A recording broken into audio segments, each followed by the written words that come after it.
Hello and welcome to day 125 of 365 days towards racial change. My name is Tomlins Nyback.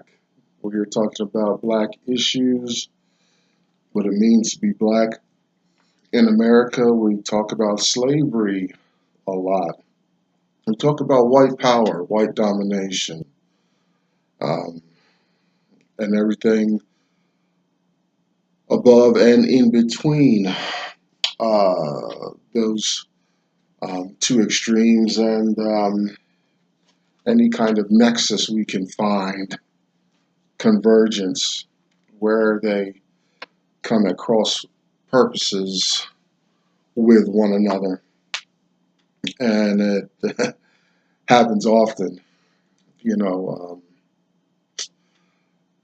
this is pressing on my mind suddenly, so I might as well, say, Louis Farrakhan's just been, or his work, I guess, has been deleted from Facebook, social media platform. There's others, Um, uh, his message a little too accurate for today's climate. It is uh, interesting to see black people being penalized for something the white people are doing. That's a switch. Uh, Black people are usually lumped into realms with other black people behaving badly. You know, but here's Farrakhan. He does say some sharp stuff, Nation of Islam and all that. But I'm just realizing, this white folks done derailed his train. What's the world coming to? All right. Two thoughts emerge as I continue with this series. We'll see how long we can hold on. I'm not an ally of the Nation of Islam by any degree, but the world is just so sensitive. And when some crackpot and idiot does something crazy over here, it just has a ripple effect, you know. But anyway, we're going to just keep holding on. Um, my message is real and amplified to the degree I want it to be. I don't intend to cross over into hate speech and all that. I think we can just look at the evidence and be moved or not based on what is there, what history tells us. I don't have to throw any gasoline on a fire that's already burning, been burning for centuries. Two thoughts, though, emerge as I go through this little project of mine. It's very cathartic for me. It's very uh, liberating. I want to encourage you to do your own video series on baking or plumbing or whatever it is. Do it every day and see how you feel. Major two thoughts. First thought has two parts. First part is there's the black mind, the black slave mind continuing, prevailing from generation to generation. I'm finding, not we don't grovel around and intentionally put ourselves in vulnerable positions in life and in America, but I find this just disgusting level of ignorance among black people about who they are, where they come from, uh, lack of motivation to understand these dynamics, lack of motivation to educate oneself um, about what's really going on, where we really come from, what's been done to us as a group. You know, uh, we can do better than that. I don't know. I guess I'm fortunate. I was born with a question mark on my life. I want to know what's going on, why, who's, whatever. That's why questions were created. It's for us to find out, to know, to go beyond ourselves. I don't see black people doing that at all. You know, we master what's put in front of us, whether it's a ball, a talk show, you know. But I don't see enough contributions to philosophy. I don't see enough contributions to pushing education to new places, to new limitations. I see it all this integration and assimilation. That's the black mind I'm concerned about. Is, boy, we just go on and with no critical thought into it. Second side of that same coin is there's the white mind of privilege, power, expectation of entitlement, and favor moving through America and the rest of the world. Is that a mindset? Um, I can, you stick around, you know how I feel about that, but those are questions I want to pose to you every day for a full year. I'm asking it because I'm obviously not seeing any feedback of it here out in my world, in my small sphere of influence, and the feedback I get from my white counterparts. I hang out with white people, white crowds, and all that stuff. And so I observe how white people move in the world, and I envy that. Not just because they have and that they're a majority and all that. It's because they don't navigate life. Well, how can I say? There's less navigation that they do in life as they maneuver. I have to, when I'm out in public, I need to cast off, I have to shield myself against discrimination, against stereotypes, against fear, all these things I'm navigating, and then I can go get a soda at the convenience store. White, not so for white folks. Now, the second thought is for financial literacy. I've just finished up, I finished up a while ago, but I'm engaging in a practice actually introduced to me through the Nation of Islam. Um, it was the Honorable Elijah Muhammad's way of educating his, future disciples to get them to write the dictionary. And I think that's good for any discipline.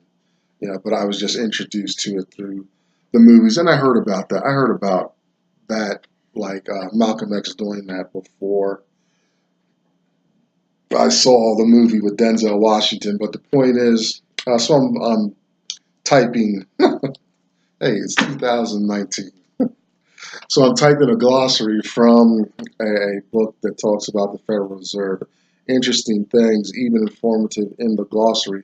And though, like the any books on the Federal Reserve, the Federal Reserve System, Creature from Jekyll Island, things like that, they're very, I will admit, they're very advanced financial topics, but I think they're important so we know why the world is in the condition it is. Who are America's adversaries, and what's the financial structure of anyone we consider an adversary? How are you ever wonder how are sanctions imposed on these groups and nations?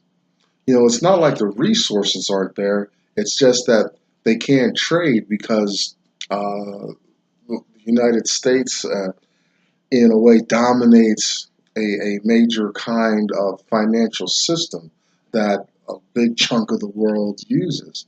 But other parts of the world, Russia, North Korea, Iran,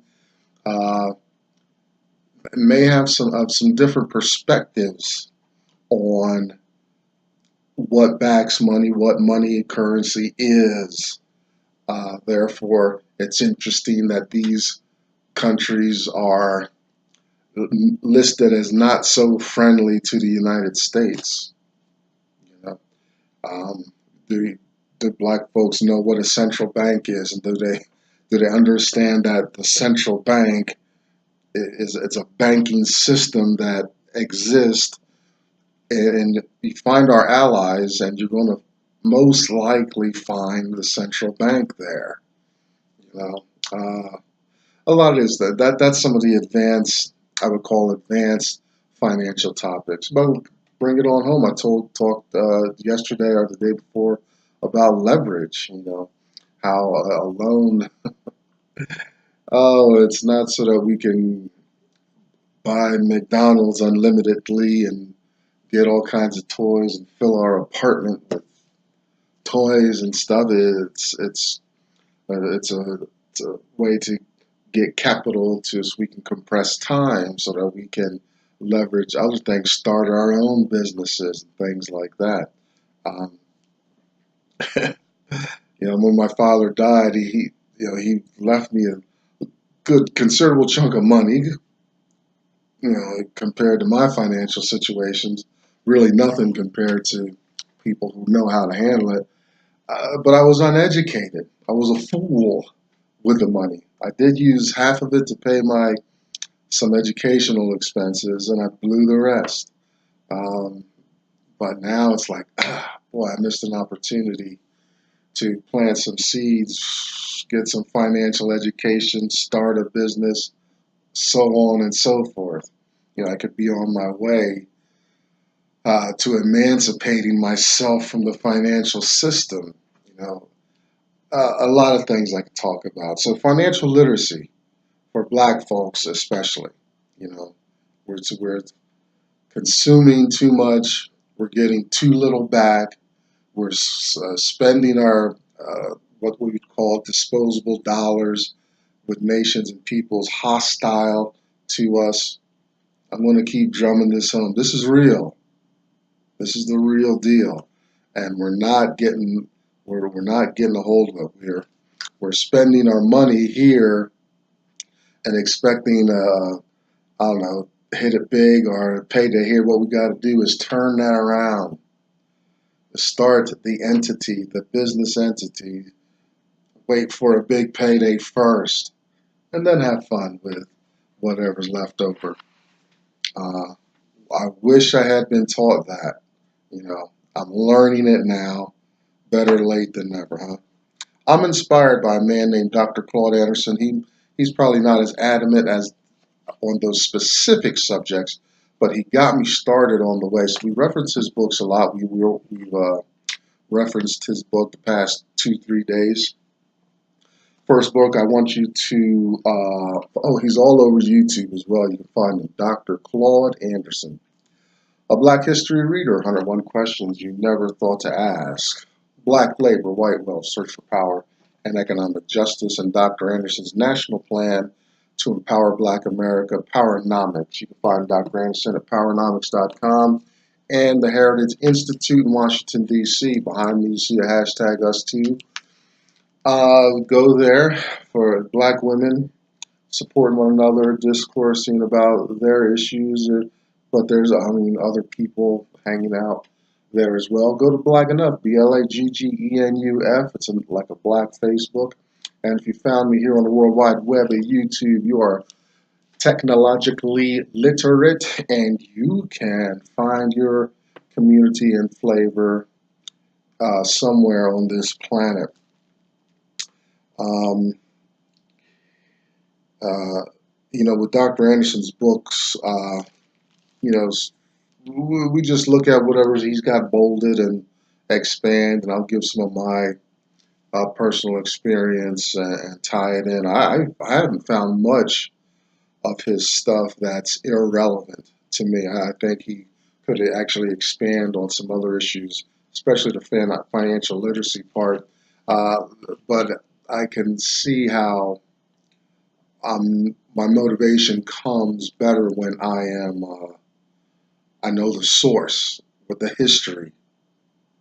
knowing that the Maryland colony in 1638 banned black folks uh, from really participating in the economic system. You know, so one of the country's first sanctions were against people already living here just because of the color of the skin.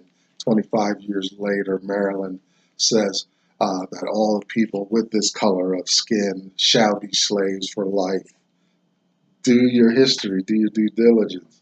You know, they cripple them economically, put them, marginalize them, put them on the outcast. In their greatest need, they simply made them slaves. They prepared a welfare state 25 years later and forced it. That's one beginning you can look at on your own. We're looking at today, especially Uncle Tom's Cabin, fictional life, slave named Tom, and slaves around him, slave owners around him. I think I'm going to pick up the pace. I finally finished the book. Get the book, read it all the way to the end. It's very important that you do that, so we have an understanding that is, you know, get some emotion, some passion going in this. This isn't just an intellectual study where we're studying rats in a maze or insects in a jar, and we are insulated from any connection with these aggrieved, marginalized communities. No, we're right there in the mix there, no matter what color you are, because it's really indicative of systems and the heart of man, and man took the opportunity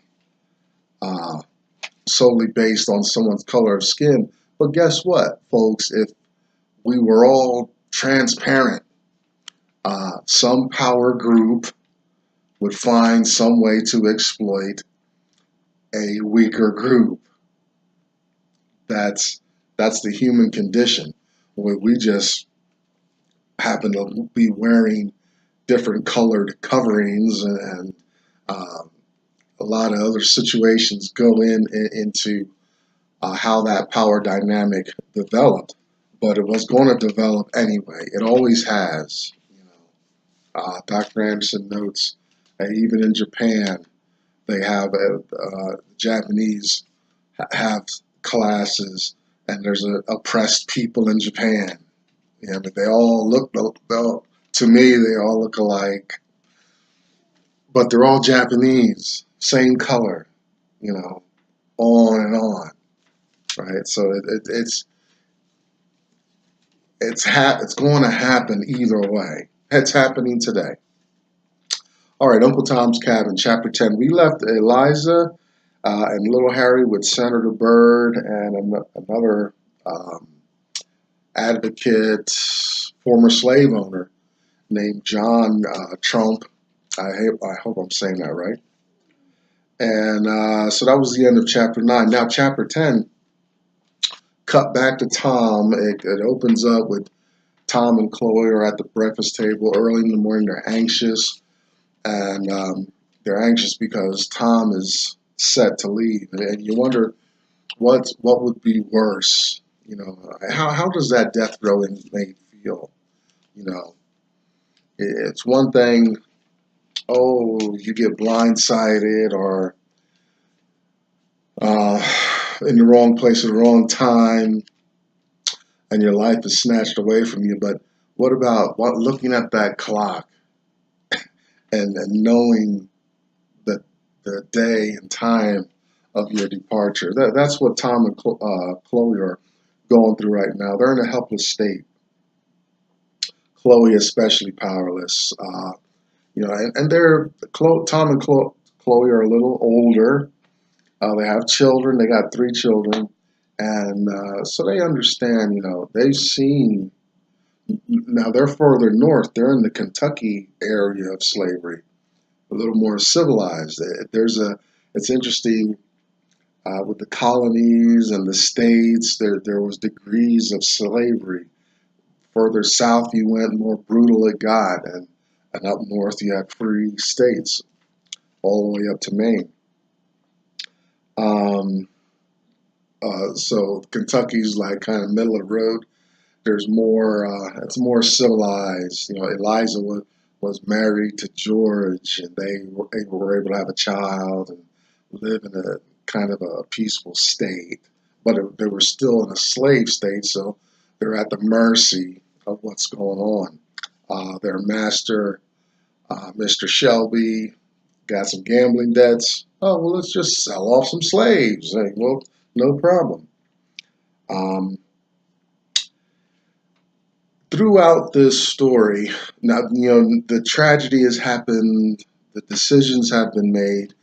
Throughout the story, I'm not going. It's not much of a spoiler alert here, but you're going to find Tom advocating on the side of trusting God.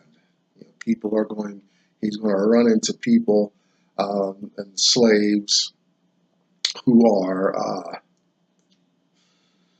bitter, ready to take up the sword, take revenge, and stuff like that. And you find Tom consistently addressing to that, speaking to that, no matter what state he's in. Now, granted, Harriet Beecher Stowe is writing this, and also this Tom character is quite a champion. But I'm going to talk about some more issues with that when we get to the end of the book. I want you to read all the way to the end. It's important, especially keeping that point in mind. Okay, the whole place is in an uproar. Tom is the patriarch of the plantation. He leads community gatherings. He's an upstanding slave. Uh, his counsel is followed. He's that type of guy in their lives, and it's just tragic. And it's interesting. Mr. Shelby, the weak slime ball that he is. I'm saying this because you need to understand he's interestingly absent on this day at this hour. You know, he washed his hands. He's probably trying to get his drink on somewhere and clear his conscience of what this travesty he's doing.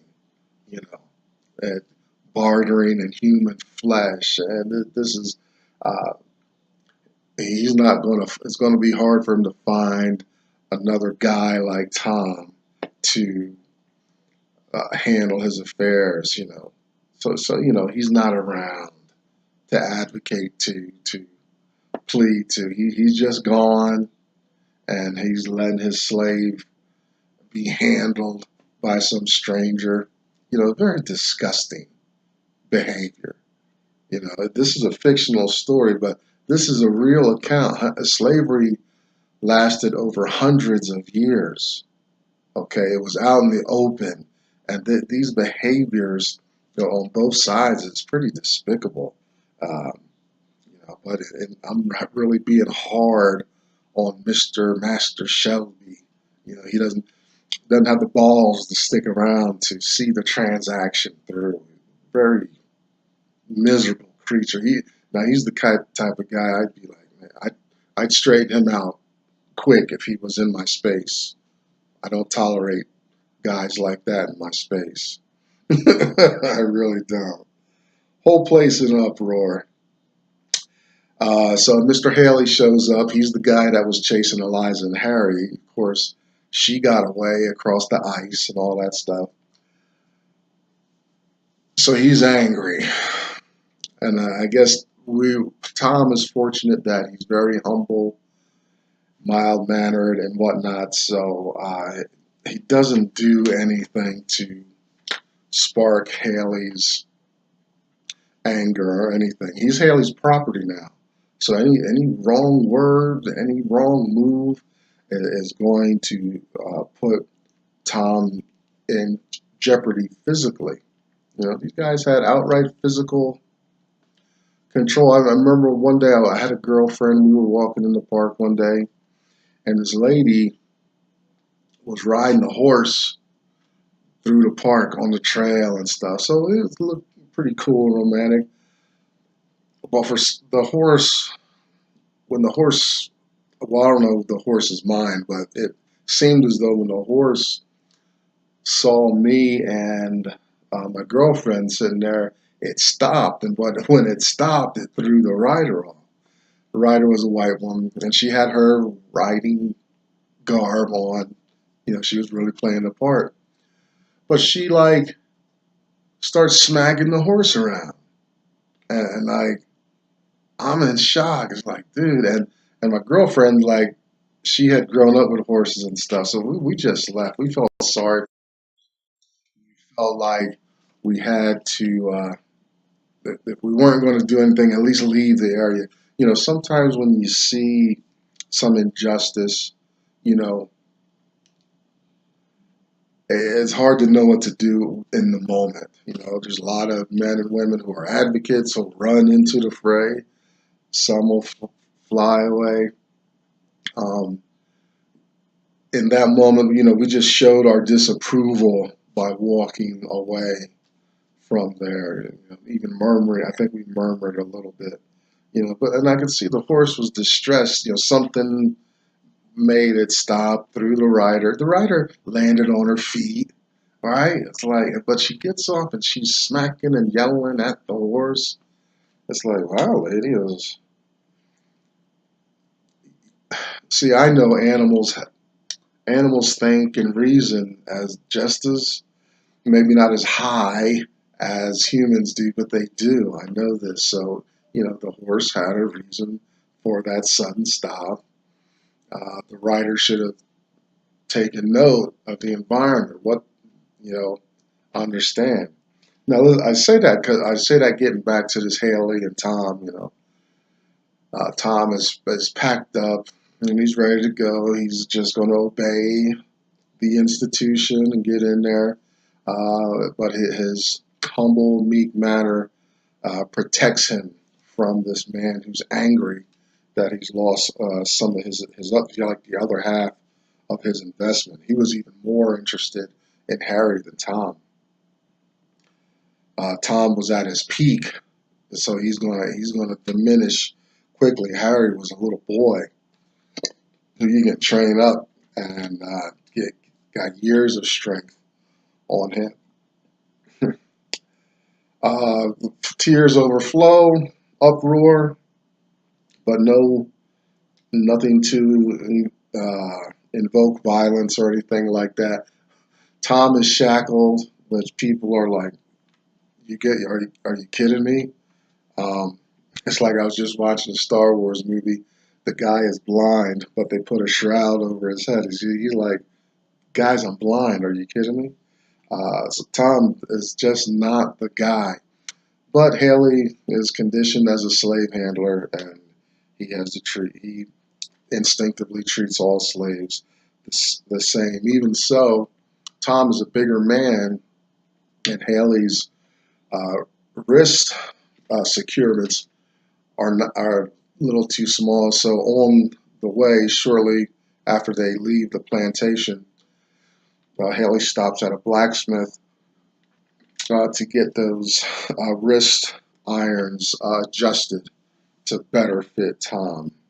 Blacksmith is astonished because blacksmith knows Tom and can't believe that Tom's been sold. That's how good a reputation Tom had in the area. Everybody knew him. He's the guy you give him some money to go do something. He does it, comes back, and he's sober. Right? That's how it goes. Um, Conversation between the blacksmith and Haley is like, you know, that Tom will be placed with a new family, whatever, you know, because the blacksmith knows that Chloe and the family have been left behind. Remember, the slave was just the same way we do with dogs and cats. If we don't neuter them, we stud them, especially our pit bulls and various breeds and pedigrees and stuff like that, and people license them out and things like that. That's how the slave was, you know.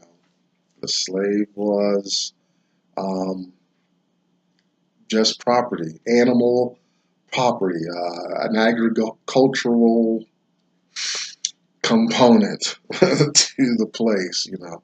And we just need to break it down into simple, mundane terms. The slave was not a human. You know. And at the end of the chapter, young George, young George Shelby intercepts the wagon at this blacksmith shop, and young George, he's saying bad things about his father and stuff, and here's Tom again. No, don't say that about your pops and all this stuff. Um, very sad, very sad. You know, uh, it was not out of punishment. It wasn't anything Tom had done. Some white man had bad gambling debts, and they threw Tom under the bus. Find out with black men a lot. It happened to me in my life. Nothing as drastic as me being sold into worse slavery, but being excluded out of innuendo, out of other white people's mistakes, and all that. I got thrown under the bus. Yeah.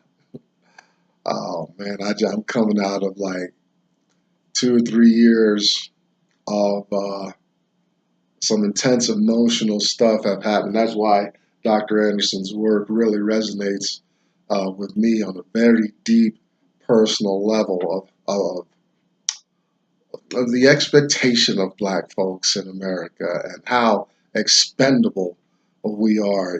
Even in the face of the most ridiculous, um, illogical thought and behavior, the black folks get thrown under the bus. So I'm gonna leave us right there.